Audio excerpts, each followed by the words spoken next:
जहाँ कथा सत्यनारायण की वहीं बसे सुखधाम। दुख दरिद्रता कष्ट सब छोड़ दे वह दरबार। भवसागर से पार कर सत्यनारायण नाम। साधन यह सरल है जग में सबसे श्रेष्ठ। सत्य ही धर्म का मार्ग है, सत्य ही ईश्वर का रूप है।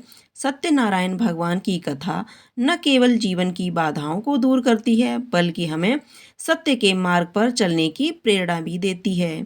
यह कथा सुख, समृद्धि, शांति और मोक्ष का द्वार खोलती है। आज मार्गशीर्ष मास की पूर्णिमा इस पावन घड़ी में प्रिय श्रोताओं, हम सब एकत्रित हुए हैं। मार्गशीर्ष मास की इस पावन घड़ी में भक्ति, विश्वास और समर्पण की भावना जागृत करेगी। इसलिए हम सभी तन मन धन से श्री सत्यनारायण भगवान को स्मरण करें और कथा का शुभारंभ करें।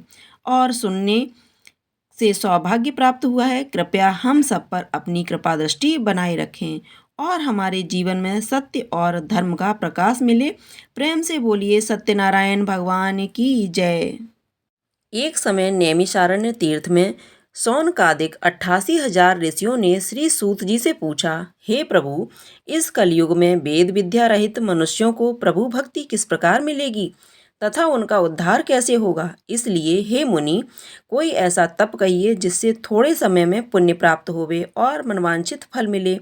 वह कथा सुनने की हमारी इच्छा है। सर्वशास्त्र ज्ञाता श्री सूत जी बोले, हे वैष्णवों में पूज्य, आप सबने प्राणियों के हित की बात पूछी है। अब मैं उस श्रेष्ठ व्रत को आप लोगों से कहूँगा जिस व्रत को नारद जी ने लक्ष्मी नारायण से पूछा था और लक्ष्मीपति ने मुनि श्रेष्ठ नारद से कहा था, सो ध्यान से सुनो।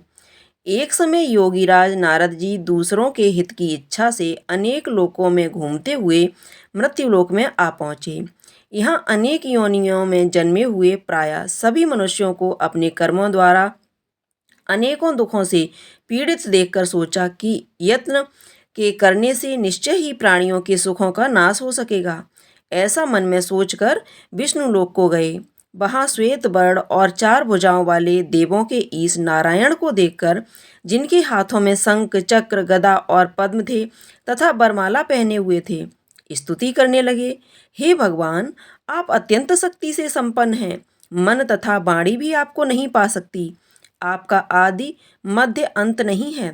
निर्गुण स्वरूप सृष्टि के आदिभूत व भक्तों के दुखों को नष्ट करने वाले हो, आपको नमस्कार है।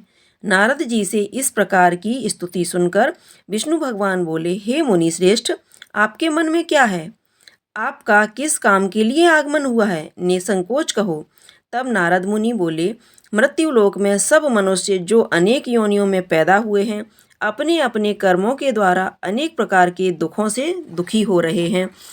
हे नाथ, मुझ पर दया रखते हो तो बतलाइए कि उन मनुष्यों के सब दुख थोड़े ही प्रयत्न से कैसे दूर हो सकते हैं। श्री भगवान बोले, हे नारद, मनुष्यों की भलाई के लिए तुमने बहुत अच्छी बात पूछी है। जिस काम के करने से मनुष्य मोह से छूट जाता है, वह मैं कहता हूँ, सुनो।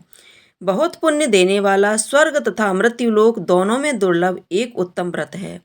आज मैं प्रेमवश होकर तुमसे कहता हूँ, सत्यनारायण का यह व्रत अच्छी तरह से विधिपूर्वक करके मनुष्य आयु पर्यंत यहाँ सुख भोग कर मरने पर मोक्ष को प्राप्त होता है। श्री भगवान के वचन सुनकर नारद मुनि बोले, हे, उस व्रत का फल क्या है, क्या विधान है और किसने यह व्रत किया है और किस दिन यह व्रत करना चाहिए, विस्तार से कहिए। भगवान बोले, दुख शोक आदि को दूर करने वाला, धन धान्य को बढ़ाने वाला, सौभाग्य तथा संतान को देने वाला यह व्रत सब स्थानों पर विजयी करने वाला है। भक्ति संतान को देने वाला यह व्रत सब स्थानों पर विजयी करने वाला है। भक्ति और श्रद्धा के साथ किसी भी दिन मनुष्य श्री सत्यनारायण की प्रातःकाल के समय ब्राह्मणों और बंधुओं के साथ धर्मपरायण होकर पूजा करे। भक्ति भाव से नैवेद्य, केले का फल, घी, दूध और गेहूं का चूड़ सबाया लेवे। गेहूं के अभाव में साठी का चूड़, शक्कर तथा गुड़ लें और सब भक्षण योग्य पदार्थ जमा करा के भगवान को अर्पण कर देवें तथा बंधुओं सहित ब्राह्मणों को भोजन करावें। पश्चात स्वयं भोजन करें। नृत्य, गीत आदि का आचरण कर सत्यनारायण भगवान का स्मरण करते हुए समय व्यतीत करें। इस तरह व्रत करने पर मनुष्यों की इच्छा निश्चय पूरी होती है। विशेषकर कलिकाल में भूमि पर यही मोक्ष का सरल उपाय है। सत्यनारायण भगवान की जय। प्रथम अध्याय समाप्त। सूत जी बोले, हे ऋषियों, जिसने पहले समय में इस व्रत को किया है उसका इतिहास कहता हूँ, ध्यान से सुनो। सुंदर काशीपुरी नगरी में एक अत्यंत निर्धन ब्राह्मण रहता था। वह भूख और प्यास से बेचैन हुआ नित्य पृथ्वी पर घूमता था। ब्राह्मणों से प्रेम करने वाले भगवान ने ब्राह्मण को दुखी देखकर बूढ़े ब्राह्मण का रूप धारण कर उसके पास आदर के साथ पूछा, हे विप्र, नित्य दुखी हुआ पृथ्वी पर क्यों घूमता है? हे श्रेष्ठ ब्राह्मण, यह सब मुझसे कहो, मैं सुनना चाहता हूँ। ब्राह्मण बोला, मैं निर्धन ब्राह्मण हूँ, भिक्षा के लिए पृथ्वी पर फिरता हूँ। हे भगवान, यदि आप इसका उपाय जानते हो तो कृपा करके कहो। वृद्ध ब्राह्मण बोला कि सत्यनारायण भगवान मनवांछित फल देने वाले हैं, इसलिए हे ब्राह्मण, तू उनका पूजन कर, जिसके करने से मनुष्य सब दुखों से मुक्त होता है। ब्राह्मण को व्रत का सारा विधान बतलाकर बूढ़े ब्राह्मण का रूप धारण करने वाले सत्यनारायण भगवान अंतर्ध्यान हो गए। जिस व्रत को वृद्ध ब्राह्मण ने बतलाया मैं उसको करूँगा, यह निश्चय करने पर उसे रात में नींद भी नहीं आई। वह सवेरे उठ सत्यनारायण के व्रत का निश्चय कर भिक्षा के लिए चला। उसको भिक्षा में बहुत धन मिला, जिससे बंधु बांधवों के साथ उसने सत्यनारायण का व्रत किया। इसके करने से वह ब्राह्मण सब दुखों से छूटकर अनेक प्रकार की संपत्तियों से युक्त हुआ। उस समय वह ब्राह्मण हर मास व्रत करने लगा। इस तरह सत्यनारायण भगवान के व्रत को जो करेगा वह मनुष्य सब दुखों से छूट जाएगा। इस तरह नारद जी ने नारायण का कहा हुआ यह व्रत मैंने तुमसे कहा। हे विप्रो, मैं अब और क्या कहूँ? ऋषि बोले, हे मुनीश्वर, संसार में इस ब्राह्मण से सुनकर किस किस ने इस व्रत को किया, हम यह सब सुनना चाहते हैं। इसके लिए हमारे मन में श्रद्धा है। सूत जी बोले, हे मुनियों, जिस जिसने इस व्रत को किया है वह सब सुनो। एक समय एक ब्राह्मण धन और ऐश्वर्य के अनुसार बंधु बांधवों के साथ व्रत करने को तैयार हुआ। उसी समय लकड़ी बेचने वाला बूढ़ा आदमी आया और बाहर लकड़ियों को रखकर ब्राह्मण के मकान में गया। प्यास से दुखी लकड़हारा उनको व्रत करते देखकर ब्राह्मण को नमस्कार कर कहने लगा, आप यह क्या कर रहे हैं और इसके करने से क्या फल मिलता है? कृपा करके मुझसे कहो। ब्राह्मण ने कहा, सब मनोकामनाओं को पूरा करने वाला यह सत्यनारायण भगवान का व्रत है। इसकी ही कृपा से मेरे यहाँ धन धान आदि की वृद्धि हुई है। ब्राह्मण से इस व्रत के बारे में जानकर लकड़हारा बहुत प्रसन्न हुआ। चरणामृत ले और प्रसाद खाने के बाद अपने घर को गया। लकड़हारे ने अपने मन में इस प्रकार संकल्प किया कि आज नगर में लकड़ी बेचने से जो धन मिलेगा उसी से सत्यनारायण देव का उत्तम व्रत करूँगा। यह मन में विचार कर वह बूढ़ा आदमी लकड़ियां अपने सिर पर रखकर जिस नगर में धनवान लोग रहते थे वह ऐसे सुंदर नगर में गया। उस रोज वहां पर उसे उन लकड़ियों का दाम पहले दिनों से चौगुना मिला। तब वह बूढ़ा लकड़हारा दाम ले और अति प्रसन्न होकर पके केले की पुली, शक्कर, घी, दूध, दही और गेहूं का आटा इत्यादि सत्यनारायण भगवान के व्रत की कुल सामग्रियों को लेकर अपने घर गया। फिर उसने अपने भाइयों को बुलाकर विधि के साथ भगवान जी का पूजन और व्रत किया। उस व्रत के प्रभाव से वह बूढ़ा लकड़हारा धन, पुत्र आदि से युक्त हुआ और संसार के समस्त सुख भोग कर बैकुंठ को चला गया। सत्यनारायण भगवान की जय। दूसरा अध्याय समाप्त। सूत जी बोले, हे श्रेष्ठ मुनियों, अब आगे की कथा कहता हूँ, सुनो। पहले समय में उल्कामुख नाम का एक बुद्धिमान राजा था। वह सत्यवक्ता और जितेंद्रिय था। प्रतिदिन देव स्थानों पर जाता तथा गरीबों को धन देकर उनके कष्ट दूर करता था। उसकी पत्नी कमल के समान मुख वाली और सती साध्वी थी। भद्रशिला नदी के तट पर उन दोनों ने श्री सत्यनारायण का व्रत किया। उस समय में वहाँ एक साधु वैश्य आया। उसके पास व्यापार के लिए बहुत सा धन था। वह नाव को किनारे पर ठहराकर राजा के पास आ गया और राजा को व्रत करते हुए देखकर विनय के साथ पूछने लगा, हे राजन, भक्ति युक्त चित्त से आप यह क्या कर रहे हैं? मेरी सुनने की इच्छा है, सो आप यह मुझे बताइए। राजा बोला, हे साधु, अपने बांधवों के साथ पुत्रादि की प्राप्ति के लिए यह महाशक्तिवान सत्यनारायण भगवान का व्रत व पूजन किया जा रहा है। राजा के वचन सुनकर साधु आदर से बोला, हे राजन, मुझसे इसका सब विधान कहो, मैं भी आपके कथानुसार इस व्रत को करूँगा। मेरे भी कोई संतान नहीं है और इससे निश्चय ही होगी। राजा से सब विधान सुन व्यापार से निवृत्त हो वह आनंद के साथ घर गया। साधु ने अपनी स्त्री से संतान देने वाले उस व्रत का समाचार सुनाया और कहा कि जब मेरे संतान होगी तब मैं इस व्रत को करूँगा। साधु ने ऐसे वचन अपनी स्त्री लीलावती से कहे। एक दिन उसकी स्त्री लीलावती पति के साथ आनंदित हो सांसारिक धर्म में प्रवृत्त होकर सत्यनारायण भगवान की कृपा से गर्भवती हो गई और तथा 10वें महीने में उसके गर्भ से एक सुंदर कन्या का जन्म हुआ। दिनों दिन वह इस तरह बढ़ने लगी जैसे शुक्ल पक्ष का चंद्रमा बढ़ता है। कन्या का नाम लीलावती रखा गया। तब लीलावती ने मीठे शब्दों में अपने पति से कहा कि जो आपने संकल्प लिया था कि भगवान का व्रत करूँगा, अब आप उसे करिए। साधु बोला, हे प्रिय, इसके विवाह पर करूँगा। इस प्रकार अपनी पत्नी को आश्वासन दे वह नगर को गया। कलावती पितृगृह में वृद्धि को प्राप्त हो गई। साधु ने जब नगर में सखियों के साथ अपनी पुत्री को देखा तो तुरंत दूत बुलाकर कहा कि पुत्री के वास्ते कोई सुयोग्य वर देखकर लाओ। साधु की आज्ञा पाकर दूत कंचन नगर पहुंचा और वहां पर बड़ी खोज कर देखभाल कर लड़की के लिए सुयोग्य बड़े पुत्र को ले आया। उस सुयोग्य लड़के को देखकर साधु ने अपने बंधु बांधवों सहित सब प्रसन्नचित अपनी पुत्री का विवाह उसके साथ कर दिया। किंतु दुर्भाग्य से विवाह के समय भी उस व्रत को करना भूल गया। तब श्री भगवान क्रोधित हो गए और श्राप दिया कि तुम्हें दारुण दुख प्राप्त होगा। अपने कार्य में कुशल साधु बनिया जमाता सहित समुद्र के समीप स्थित रत्नपुर नगर में गया और वहां दोनों ससुर जमाई चंद्रकेतु राजा के उस नगर में व्यापार करने लगे। एक रोज भगवान सत्यनारायण की माया से प्रेरित कोई चोर राजा का धन चुराकर भागा जा रहा था, किंतु राजा के दूतों को आता देखकर चोर ने घबराकर भागते हुए राजा के धन को वहीं छुपाकर रख दिया जहां वो ससुर जमाई ठहरे हुए थे। जब दूतों ने उस साधु वैश्य के पास राजा के धन को रखा देखा तो वे दोनों को बांधकर ले गए और प्रसन्नता से दौड़ते हुए राजा के समीप जाकर बोले, यह 2 चोर हम पकड़कर लाए हैं, कृपया आज्ञा दें। तब राजा की आज्ञा से उनको कठोर कारावास में डाल दिया गया और उनका सब धन छीन लिया गया। सत्यनारायण भगवान के श्राप द्वारा उनकी पत्नी भी घर पर बहुत दुखी हुई और घर पर जो धन रखा था चोर चुरा कर ले गए। शारीरिक व मानसिक पीड़ा तथा भूख प्यास से अति दुखित हो अन्न की चिंता में कलावती एक ब्राह्मण के घर गई। वहां उसने सत्यनारायण भगवान का व्रत होते देख फिर कथा सुनी तथा प्रसाद ग्रहण कर रात को घर आई। माता ने कलावती से कहा, हे पुत्री, अब तक कहाँ रही, वह तेरे मन में क्या है? कलावती बोली, हे माता, एक ब्राह्मण के घर श्री सत्यनारायण भगवान का व्रत देखा है। कन्या के वचन सुनकर लीलावती भगवान के पूजन की तैयारी करने लगी। लीलावती ने परिवार और बंधुओं सहित श्री सत्यनारायण भगवान का पूजन किया और वर मांगा कि मेरे पति और दामाद शीघ्र आ जावें।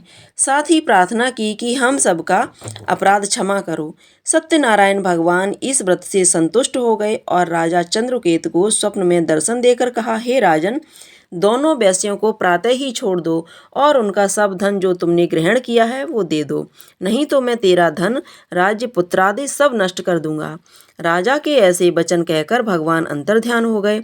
प्रातःकाल राजा चंद्रकेतु ने सभा में अपना स्वप्न सुनाया। फिर दोनों बड़े पुत्रों को कैद से मुक्त कर सभा में बुलाया। दोनों ने आते ही राजा को नमस्कार किया। राजा मीठे वचनों से बोला, हे महान भाव, भावी वश ऐसा कठिन दुख प्राप्त हुआ है, अब तुम्हें कोई भय नहीं है।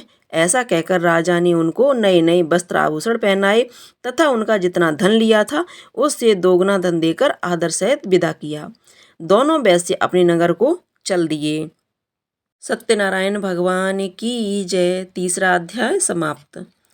सूत जी बोले, वैश्य ने मंगलाचार करके यात्रा आरंभ की और अपने नगर को चला। उनके थोड़ी दूर निकलने पर दंडी वेशधारी सत्यनारायण ने उनसे पूछा, हे साधु, तेरी नाव में क्या है? अभिमानी बड़े हंसता हुआ बोला, हे दंडी, आप क्यों पूछते हो? क्या धन लेने की इच्छा है? मेरी नाव में तो बेल और पत्ते भरे हैं। वैश्य का कठोर वचन सुनकर भगवान ने कहा, तुम्हारा वचन सत्य हो। दंडी ऐसा कहकर वहां से दूर चले गए और कुछ दूर जाकर समुद्र के किनारे बैठ गए। दंडी के जाने पर वैश्य ने नित्य क्रिया करने के बाद नाव को ऊंची उठी देखकर अचंभा किया और नाव में बेल पत्ते आदि देखकर मूर्छित हो जमीन पर गिर पड़ा। फिर मूर्छा खुलने पर अत्यंत शोक प्रकट करने लगा। तब उसका दामाद बोला कि आप शोक न करें, यह दंडी का श्राप है, अतः उनकी शरण में चलना चाहिए, तभी हमारी मनोकामना पूरी होगी। दामाद के वचन सुन वह बाड़िक दंडी के पास पहुंचा और अत्यंत भक्ति भाव से नमस्कार करके बोला, हे भगवान, आपकी माया से मोहित ब्रह्मा आदि भी आपके रूप को नहीं जानते, तब मैं अज्ञानी कैसे जान सकता हूँ।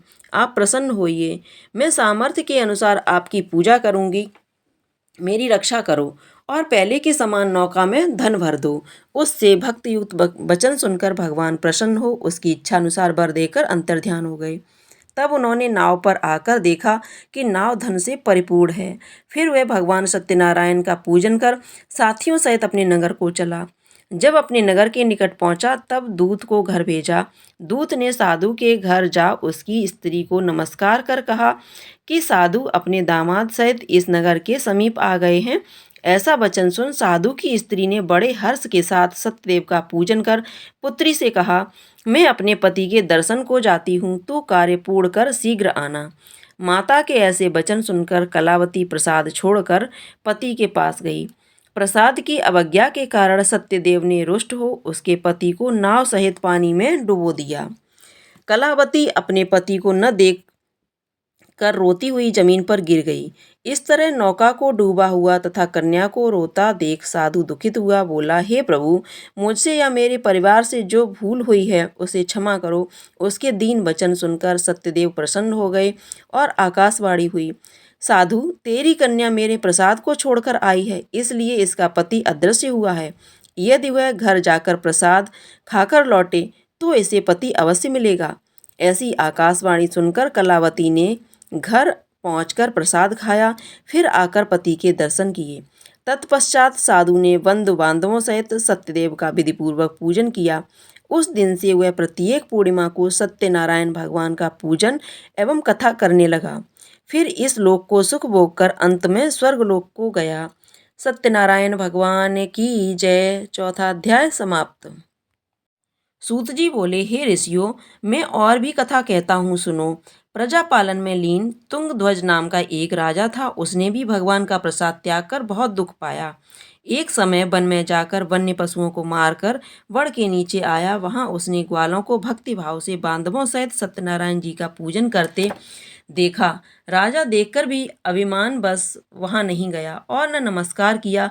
जब ग्वालों ने भगवान का प्रसाद उनके सामने रखा तो वह प्रसाद को त्याग कर अपनी सुंदर नगरी को चला। वहीं उसने अपना सब कुछ नष्ट पाया तो वह जान गया कि यह सब भगवान ने किया है। तब वह विश्वास कर ग्वालों के समीप गया और विधिपूर्वक पूजन कर प्रसाद खाया तो सत्यदेव की कृपा से पहले जैसा था वैसा ही हो गया। फिर दीर्घ काल तक सुख भोग कर मरने पर स्वर्गलोक को गया।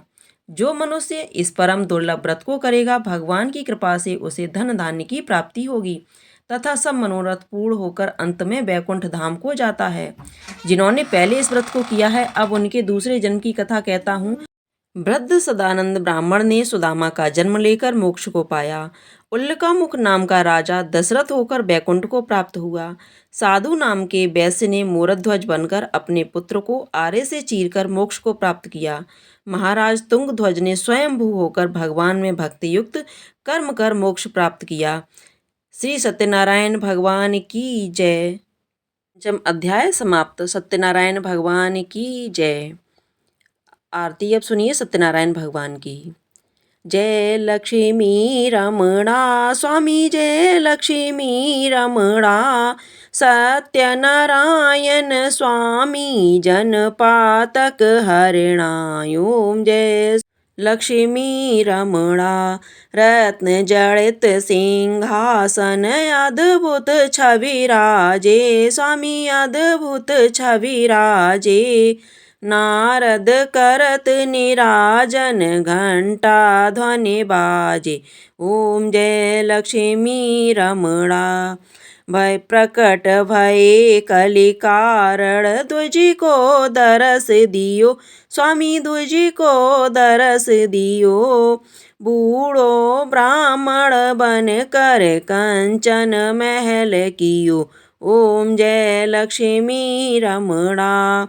दुर्बल भील कठारो इन पर कृपा करी। स्वामी इन पर कृपा करी। चंद्रचूड़ एक राजा जिनकी विपत्ति हरी। ओम जय लक्ष्मी रमणा। वैश्य मनोरथ पायो श्रद्धा तजी दीनी। स्वामी श्रद्धा तजी दीनी। सो फल भोग्यो प्रभु जी। सो फल भोग्यो प्रभु जी। फिर स्तुति कीनी। ओम जय लक्ष्मी रमणा। भाव भक्ति के कारण छिन छिन रूप धरो। श्रद्धा धारण कीनी तिनको काज सयो। ओम जय लक्ष्मी रमणा। ग्वाल बाल संग राजा बन में भक्ति करी। स्वामी बन में भक्ति करी। मन वांछित फल दीनो दीन दयाल हरि। ओम जय लक्ष्मी रमणा। चढ़त प्रसाद सवाया कदली फल मेवा। स्वामी कदली फल मेवा। धूप दीप तुलसी से राजी सत्य देवा। ओम जय लक्ष्मी रमणा। श्री सत्यनारायण जी की आरती जो कोई नर गावे। स्वामी प्रेम सहित गावे। कहत शिवानंद स्वामी जपत हरि हर स्वामी। मनवांछित फल पावे। ओम जय लक्ष्मी रमणा। स्वामी जय लक्ष्मी रमणा। सत्यनारायण भगवान की जय। लक्ष्मी माता की जय। अगर आपको यह कथा आरती पसंद आई हो तो कमेंट बॉक्स में जा करके सत्यनारायण भगवान की जय अवश्य लिखिएगा। साथ ही साथ वीडियो को लाइक कीजिएगा, शेयर कीजिएगा। अगर आपने अभी तक चैनल को सब्सक्राइब नहीं किया है तो चैनल को सब्सक्राइब करके बेल आइकन को अवश्य दबा दीजिएगा ताकि आप इसी तरह की अच्छी अच्छी कथाएं समय से सुन सकें। धन्यवाद।